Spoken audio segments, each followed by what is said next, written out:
fun game inside? Oh, hell yeah. Oh, what the fuck? Ah, the Nintendo 64. It sure had some heavy hitters, man.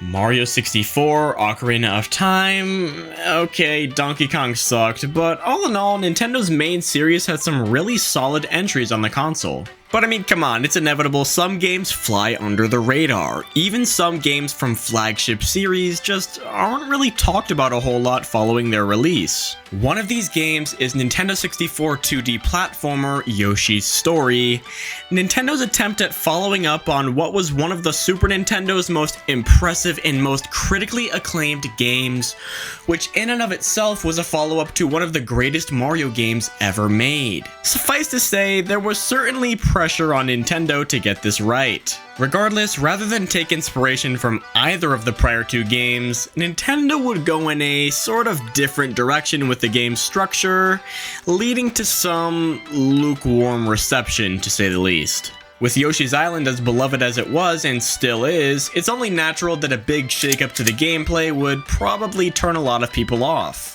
But is it anything more than that? Is Yoshi's Story overlooked simply because of nostalgic bias, or is there something else going on here?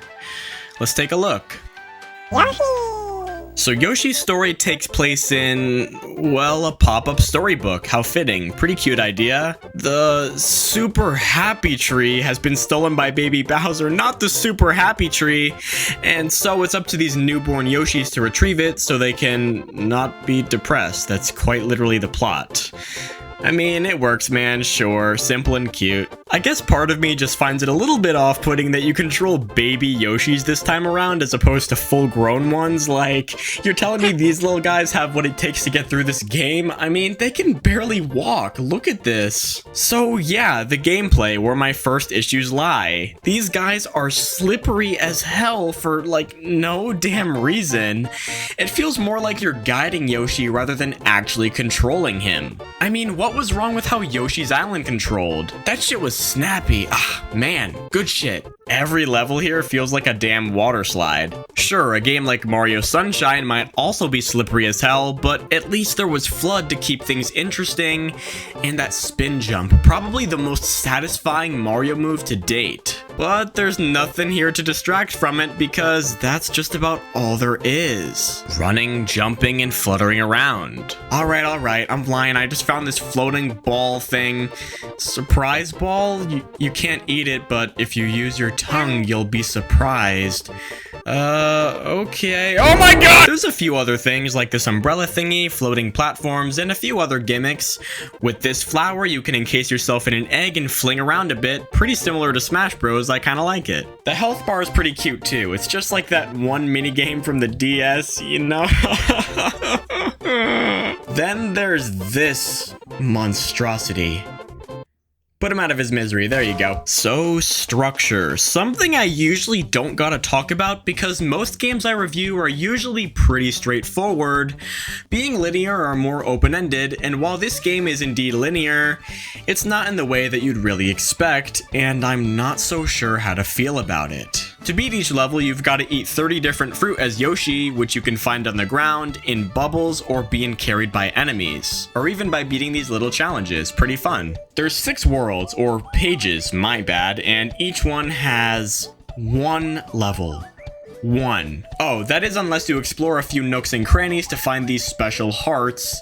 Yes, that's actually what they're called, with every set of 3 in a given level unlocking the next level on that page. But you can only play 1 level from each page per playthrough, like, why? Why does this game have to be 6 levels long when there's a total of 24 to experience? It just makes no sense to me. Unlocking secret levels in Mario World felt cool because they felt like extra content. It's not like you have to unlock Star World and Special World for it to feel like a full game. It was just rewarding and fun to do so. Not to mention it provided a decent challenge. Okay, I've gone too long without saying it. The elephant in the room, fucking demon elephant. This game is... yeah, it's a joke, man. There's a laughable lack of difficulty. Yeah, it's a game for kids, sure, but there's plenty of challenge to be found in its contemporaries. I think the best way to express how stupid easy this game is this boss fight, Cloud and Candy. So you take damage if he hits you and you've got to lick him a bunch of times to beat him. As if it already wasn't easy enough with just spamming B shaving off most of his health, licking him heals you. It heals you, man. Even the final boss is a joke too. You can just stand by the tree and eat fruit to heal. Why? Why do I always have to live in this game? I can't take it anymore. Let me die! Alright, I mean, listen, it's really not that bad of a game. Sure, it's heavily flawed with a difficulty curve that almost seems to get easier as the game goes on, and a speedrun world record of 11 minutes long by Dan Salvato? This guy plays Yoshi's Story? I didn't know that, man. That's pretty cool. Listen, I probably wouldn't play it again, but at least it has some merit. Like, you know, this beat. Holy shit, I've had it on loop while making this video, man. It's pretty good. Anyways, what do you guys think about Yoshi's Story? I think it's fine, but maybe I've got some hardcore fan of the audience pissed or something. I don't know. Let me know in the comments below. Either way, if you enjoyed the video, please leave a like. It helps a lot. Of course, also do not forget to subscribe and turn on notifications as well so you don't miss any future uploads. And as always, hopefully I'll see you all again soon. Bye.